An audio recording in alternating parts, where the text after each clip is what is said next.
Returning home early from my business trip, I felt a strange mix of excitement and nervousness. After months of grueling work overseas, I couldn't wait to surprise Miguel, my loving husband, who had missed me so much, or so he claimed in his nightly calls. The airport was eerily quiet as I dragged my suitcase toward the taxi stand, my heart pounding with anticipation. But as we turned onto our street, the scene that greeted me shattered every ounce of hope I carried. Our modest house, once a sanctuary of peace, now looked like a carnival ground. Bright blue and pink balloons swayed gently in the breeze, spelling out welcome, our little miracle, on a garish banner strung across the porch.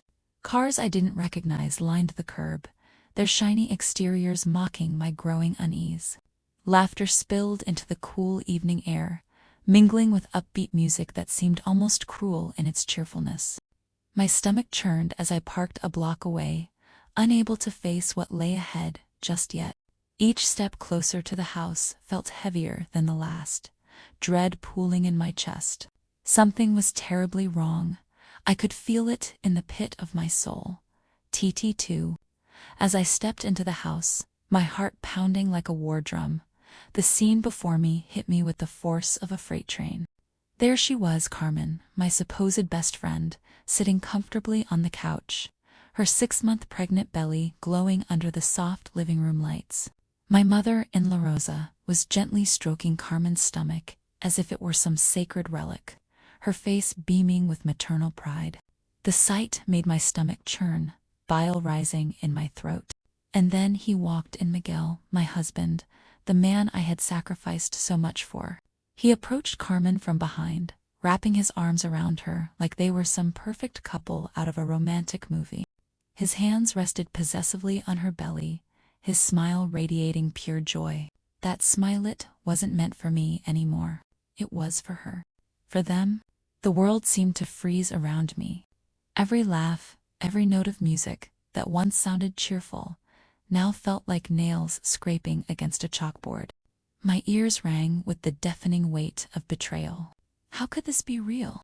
Was this some twisted nightmare I'd wake up from? But no, the evidence was right there, staring at me with cruel clarity. I realized then that this wasn't just about infidelity. It was a conspiracy, a carefully orchestrated lie involving everyone I trusted. While I had been grinding away in another country, sacrificing my health and happiness to build our future, they had been conspiring behind my back. Carmen, Miguel, Rosa, even my own mother, they all knew. They had known for months, maybe longer, and not one of them thought to tell me. I wanted to scream, to tear the walls down, but my voice caught in my throat. My knees felt weak, as though the ground beneath me might swallow me whole. Anna, my mother whispered suddenly, grabbing my arm. Her touch burned like fire. Let's go outside. We need to talk. Talk. About what? About how my life had been reduced to rubble while they sipped champagne and celebrated their betrayal. I yanked my arm free, glaring at her. She flinched, but I didn't care. This wasn't just pain, it was rage, raw and unrelenting. The confrontation in the living room felt like a scene ripped straight from a nightmare. My voice trembled with rage and heartbreak as I stared at Miguel, my so-called husband, who stood frozen beside Carmen. How could you? I demanded, my words slicing through the tense silence like a knife. You were lonely. So instead of calling me your wife, you decided to sleep with my best friend. His face turned pale, but he tried to defend himself, his voice weak and unconvincing. Anna, it wasn't like that. I was lost without you. I needed someone. Needed someone. I spat back. So you chose her. You chose to betray everything we had because you were lonely. The hypocrisy of his words made my blood boil. Before he could respond, my mother-in-law stepped in, her tone dripping with false concern. Anna, please, think about the baby. Carmen doesn't need this stress right now. Her words hit me like a slap. The baby. I laughed bitterly, the sound hollow and sharp. What about when I was pregnant 2 years ago? Where was your concern for me then? Or did you all conveniently forget that I lost my child too? My own mother chimed in, her voice pleading. Honey, this isn't easy for anyone. We're just trying to protect the family. Protect the family. The irony was suffocating. Protect the family, I repeated, my voice trembling with fury. By lying to me? By covering up this betrayal while I was working myself to the bone overseas? Is that how you protect the family? I turned to Carmen, who stood silently, tears streaming down her face. And you? How many times did you tell me you were busy when I called? Was it because you were too busy sleeping with my husband? The room fell silent, the weight of my words pressing down on everyone. My father, standing in the corner, avoided my gaze, his guilt evident.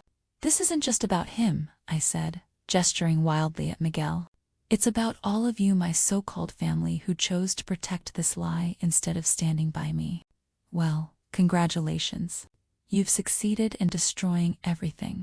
The truth came spilling out in waves of rage and betrayal as I confronted Miguel, my voice trembling with every word. You lied to me, I hissed, pointing an accusing finger at him. Every single call where you said you missed me, that you couldn't wait for me to come home, it was all a lie. You were sleeping with Carmen while pretending to be the perfect husband. My chest heaved as the weight of his deception crushed me. He opened his mouth to respond, but I cut him off before he could utter another false word. And don't even try to justify this by saying you were lonely. You had everything: a wife who worked tirelessly overseas so we could build a future together, a home paid for by my sweat and tears, and yet you threw it all away for her. My gaze shifted to our families, their faces painted with guilt and discomfort. And you? I turned on them, my voice rising like a storm. All of you knew about this: my mother, my mother-in-law, everyone. Not one of you thought to tell me. You chose to protect them instead of standing by me. Tears pricked at the corners of my eyes, but I refused to let them fall. Do you remember 2 years ago when I lost my baby? Do you remember how I needed support then? How I cried myself to sleep because no one was there for me? Where was your concern for my condition back then? Oh, but now, Carmen's pregnancy is suddenly sacred. Now she needs protection. I took a step closer, my voice dripping with venom. You didn't care about me when I was suffering. You didn't care when I was alone in another country, working myself to exhaustion just to keep this family afloat. But now, when it's convenient for all of you, you act like saints protecting the innocent. I laughed bitterly, the sound echoing through the room. Tell me, Rosa, did Miguel ever mention how hard I worked? Did he tell you how many nights I stayed up late finishing projects just so I could send money home? Or were those details too inconvenient for your perfect little narrative? The silence that followed was suffocating. My father finally spoke, his voice weak. Anna, we didn't want to hurt you. Hurt me? The irony was almost laughable. You think hiding this would have made it better, keeping me in the dark while my so-called husband destroyed everything I believed in. I couldn't stay in that house a second longer. The walls seemed to close in on me, suffocating me with the weight of their betrayal. Grabbing only my phone and car keys, I stormed out, slamming the door behind me so hard that the sound echoed through the quiet street. My hands trembled as I fumbled to unlock my car, tears streaming down my face unchecked. I drove aimlessly for what felt like hours, until I found myself pulling into the parking lot of a cheap motel, a dingy place with flickering neon lights that screamed despair. The room was small and smelled faintly of mildew, but I didn't care. As soon as I locked the door, I collapsed onto the edge of the bed, my body racked with sobs. The darkness enveloped me, amplifying every ounce of pain and humiliation. How could this have happened? My husband, my best friend, my family, they had all turned against me. It felt like the ground beneath me had crumbled, leaving me suspended in an abyss of despair. But even in my weakest moment, something inside me refused to break completely. A spark of anger ignited within me, fueling my resolve. The next morning, I wiped away my tears and dialed the number of the lawyer I'd been consulting during those long nights overseas. I'm ready, I said firmly, my voice steady despite the storm still raging inside me. Let's start the process: divorce, property division, everything. And make sure he doesn't see a single penny of my money. The lawyer assured me I had more than enough evidence to protect my assets, given that the house, the bills, everything was in my name. Relief washed over me, but it was cold and calculated, not joy, just determination. Before hanging up, I sent Miguel one final text. You won't get a single cent from me. Figure your life out on your own. His response came almost instantly, a string of desperate pleas, but I deleted them without reading. This chapter of my life was over. After the storm of betrayal and heartbreak, I decided it was time to reclaim my life completely on my own terms. I sold everything that reminded me of Miguel, Carmen, and the toxic chapter they had dragged me through. The house, the furniture, even the gifts for their unborn child, all of it was gone. With the money from the sale, I bought myself a modest but cozy apartment in a quiet neighborhood. It wasn't luxurious, but it was Mina fresh start, untainted by their lies. I cut off all contact with Miguel and my family, refusing to let their voices or excuses seep back into my life. Every call, every message, they were ignored without hesitation. They didn't deserve another second of my time. Work became my sanctuary. I poured every ounce of energy into my career, determined to rebuild not just financially, but emotionally as well. The long hours at the office weren't about survival anymore. They were about proving something to myself. Each promotion, each successful project, felt like a step further away from the wreckage of my past. But despite my professional achievements, there were still nights when loneliness crept in, whispering doubts into my ear. Was I truly free, or was I just running away? Then, one evening, I walked into a local gym on a whim. At first it was just about staying fit, a way to clear my mind after grueling days. But fate had other plans. There I met a group of women who would unknowingly become my lifeline. They were vibrant, strong, and unapologetically themselves, everything I wanted to be again. We bonded over shared struggles, late-night workouts, and endless cups of coffee afterward. For the first time in years, I felt understood, not judged. When I finally opened up about what had happened, they didn't offer empty platitudes or tell me to forgive and forget. Instead, they cheered me on, reminding me that I deserved better than the life I had left behind. Their encouragement fueled my resolve to keep moving forward, no matter how hard the journey seemed. After being evicted from the house that was once his sanctuary, Miguel's life spiraled into chaos. The home he had lived in, comfortably paid for entirely by my hard work and sacrifices, was now gone, along with everything else he had taken for granted. He scrambled to find odd jobs, but without any real skills or experience, his efforts were futile. Days turned into weeks, and soon he was drowning in unpaid bills and mounting debts. Carmen, who had initially clung to him during her pregnancy, filed for divorce and demanded alimony, leaving him even more destitute. It was poetic justice, watching the man who betrayed me unravel under the weight of his own choices. One cold, rainy night, as I sat alone in my new apartment reading a book, there was a knock at the door. My heart sank when I peered through the peephole and saw him, Miguel. He looked like a shadow of his former self, disheveled and gaunt, his clothes soaked from the rain. His eyes were hollow, filled with desperation I had never seen before. For a moment I hesitated, unsure if I should open the door. But curiosity, or perhaps morbid fascination, got the better of me. As I unlocked the door, he immediately dropped to his knees. "Anna, please," he begged, his voice trembling. "I have nothing left. No home, no money, no one. You're the only person who can help me." His words hung heavy in the air, but they didn't stir an ounce of pity in me. Instead, anger bubbled up inside, sharp and unrelenting. "You chose this path, Miguel," I said coldly, my voice cutting through the tension like a blade. "You decided to throw away our marriage, betray me, and live off my hard work. Now you get to deal with the consequences." His face crumpled as he tried to speak again, but I didn't give him the chance. Without another word, I closed the door firmly, shutting him out of my life once and for all. Through the door, I could hear his muffled sobs, but I stood frozen, refusing to let myself feel anything. This was his reckoning, and I wasn't about to save him from it. Karma, it seemed, had a wicked sense of humor.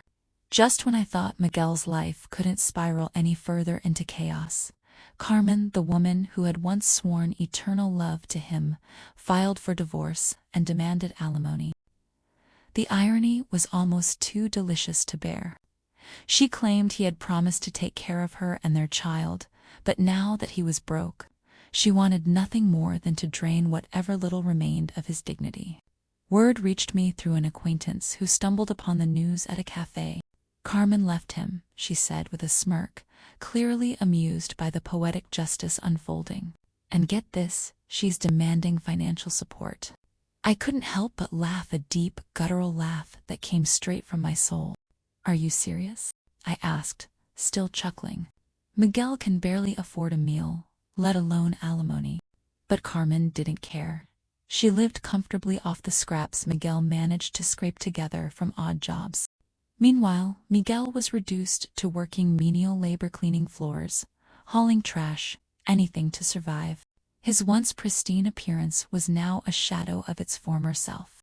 Dark circles framed his sunken eyes, his clothes were worn and stained, and his hands were calloused from work he never imagined he'd have to do. One evening, I decided to visit a rundown bar we used to frequent, one of the few places Miguel could still afford. There he sat, slouched over the counter, nursing a cheap beer. When he noticed me, his face tightened in anger and shame. "What do you want?" he muttered, his voice hoarse and defeated. I smiled coldly, savoring the moment. "Nothing. Just enjoying the view." He sighed heavily, shaking his head. "You think this is funny?" "Funny? No. Hilarious. Absolutely." "Tell me, Miguel," I said, leaning closer, "how did your great love fall apart so quickly?"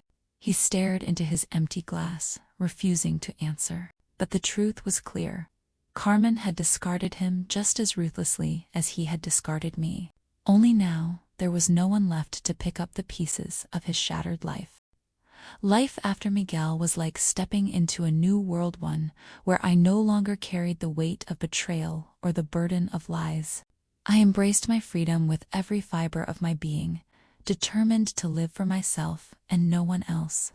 My days were filled with purpose, excelling at work, exploring hobbies I had neglected, and nurturing relationships that truly mattered. I met new friends, people who didn't know my past and didn't judge me for it. They celebrated my strength, encouraged my independence, and reminded me daily that I deserved happiness. For the first time in years, I felt alive. Every now and then, news about Miguel would reach me through mutual acquaintances. Each update painted a picture of his downfall: homeless, jobless, and utterly alone. With each story, a deep sense of satisfaction washed over me. Justice, though delayed, had finally found its way back to him. It wasn't cruelty, it was closure. Knowing that he was reaping what he had sown gave me peace, a reminder that karma always comes full circle. One evening, as I wandered into a dingy bar, a place we used to frequent during happier times, I spotted him sitting alone at the far end of the counter. He looked unrecognizable, gaunt, disheveled, and nursing a cheap bottle of whiskey. His eyes were hollow, haunted by regret and despair. At first I considered leaving unnoticed, but something inside me refused to let this moment pass. I approached him slowly, savoring the irony of fate bringing us together here, in such drastically different circumstances. "Miguel," I said coolly, my voice dripping with disdain. He flinched, looking up at me with bloodshot eyes. "Do you enjoy the life you've chosen? Is this really what you wanted when you decided to destroy everything we had?" He opened his mouth to respond, but no words came out. Instead, he took another swig from the bottle, avoiding my gaze. I leaned in closer, my tone sharp and unforgiving. "You traded a stable life for chaos, loyalty for betrayal, and love for selfishness. And now look at you, pathetic, broken, and utterly alone. Without waiting for a response, I turned on my heel and walked away, leaving him drowning in his misery. As I stepped out into the cool night air, I couldn't help but smile. The man who once shattered my world was now paying the ultimate price for his choices. And I was finally free. Every night, as the world outside grew quiet, I sat by my desk with a pen in hand and poured my heart into a leather-bound journal. Each entry was more than just words. It was a testament to my survival, a chronicle of pain transformed into power. Day 145. I wrote one evening. Miguel called again today, begging for forgiveness. But forgiveness is a gift he doesn't deserve. The pages were filled with raw emotion, anger that burned like fire, sadness that weighed like stones, and eventually, triumph that shone like sunlight breaking through storm clouds. That journal became my anchor, a symbol of how far I'd come from the woman who once collapsed in tears on a motel bed. It reminded me daily that betrayal leaves scars, but those scars can become armor. The story of Miguel's downfall wasn't just Carmen, was proof that trust, once broken, cannot be rebuilt with lies. He lost everything, his home, his dignity, even Carmen, who abandoned him when he had nothing left to offer.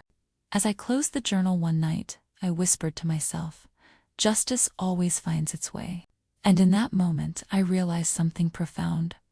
My journey wasn't just about revenge. It was about reclaiming myself.